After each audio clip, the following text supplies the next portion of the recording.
Good day, I am Aljan Abay Porol, first year BSed major in Science. I am here to represent what I have learned from week 7 to week 9. Week 7, Colbert's Theory of Moral Development. Colbert's theory of moral development is a theory that focuses on how children develop morality and moral reasoning. I learned that when we say morality, it means having good behavior and a good attitude, while the moral reasoning here enters into how we think, how a child thinks about right and wrong. In other words, moral reasoning comes in here and determines what you will follow, whether it is right or wrong.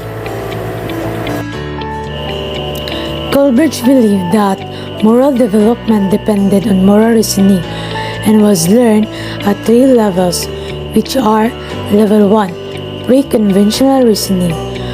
Pre-conventional reasoning, moral reasoning directed initially by the expectation of punishment from external sources and later by an interest in personal reward. Level 2, Conventional reasoning. Conventional reasoning initially to get approval and later in response to law and a sense of duty.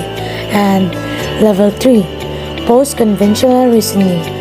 Post-conventional reasoning, moral reasoning guided by community versus individual rights and later by universal principles of ethics. So, at each level of moral development, there are 2 stages. For level 1, we have stages 1 and 2. Stage 1, obedience and punishment. Stage 2, individual interest. Then for level 2, they have stages 3 and 4. Stage 3 is interpersonal and stage 4 is authority. And last, on level 3, we have stages 5 and 6.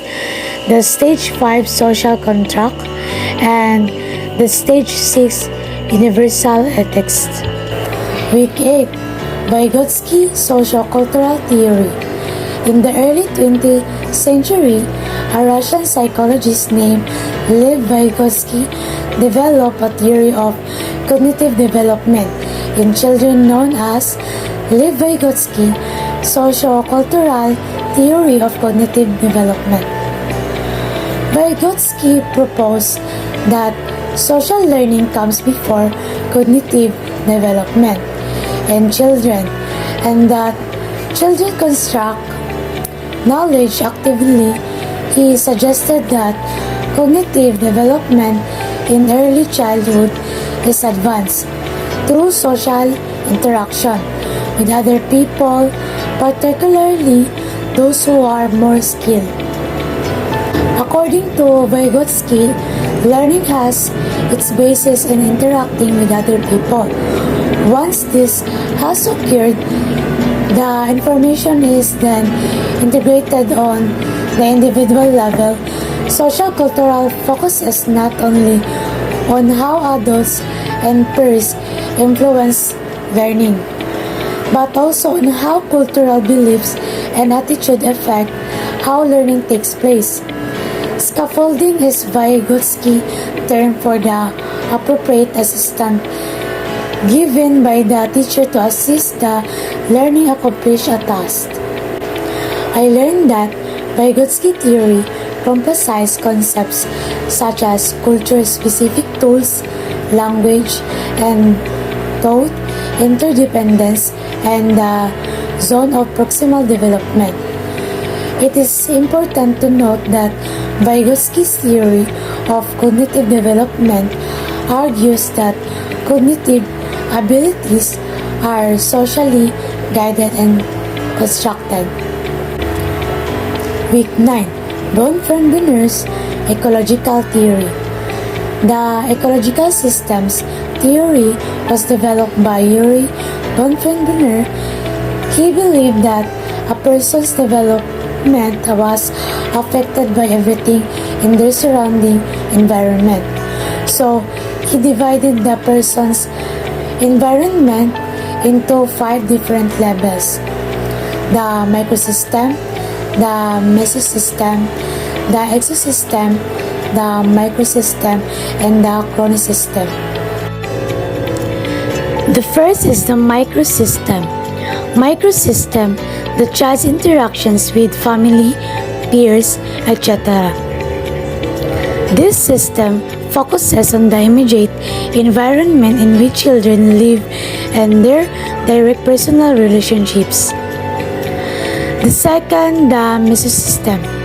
Mesosystem, its focuses on the interaction between different microsystems and the effect that they have on the child. The third is the exosystem.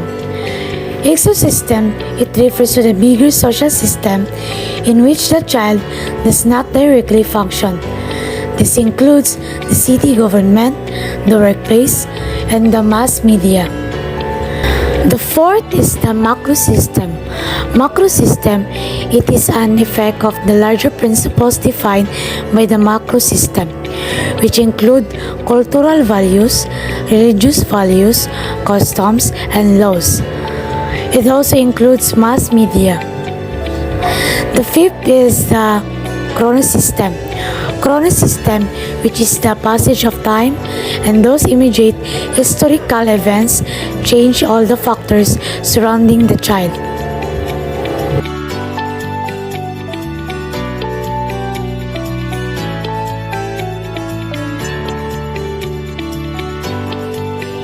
And that's all. Thank you for listening.